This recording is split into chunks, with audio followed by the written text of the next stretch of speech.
തദ്ദേശീയമായ അമിത്ഷാ ഈ ആക്രമണ സമയത്ത് ഉണ്ടായിരുന്ന ചില ആളുകൾ, അതിൽ നിന്ന് രക്ഷപ്പെട്ട ചില ആളുകളുമായി സംസാരിക്കുന്ന ദൃശ്യങ്ങളാണ് ഇപ്പോൾ കാണുന്നത്.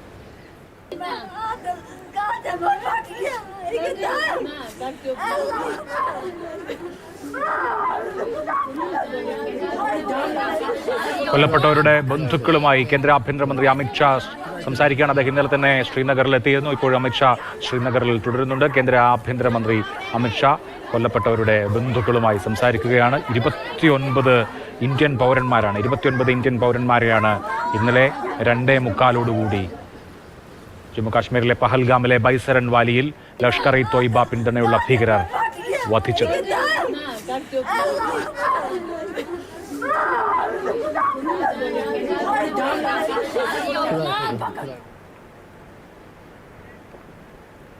എന്തായാലും രാജ്യം ഈ കൂട്ടക്കുരുതിയിൽ നടുങ്ങി നിൽക്കുകയാണ്.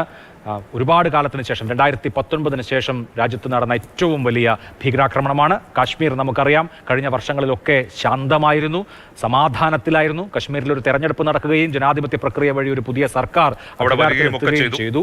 അവിടുത്തെ ടൂറിസം മേഖല പുഷ്ടിപ്പെടുകയായിരുന്നു. ഒരു ടൂറിസം ബൂമുണ്ടായി.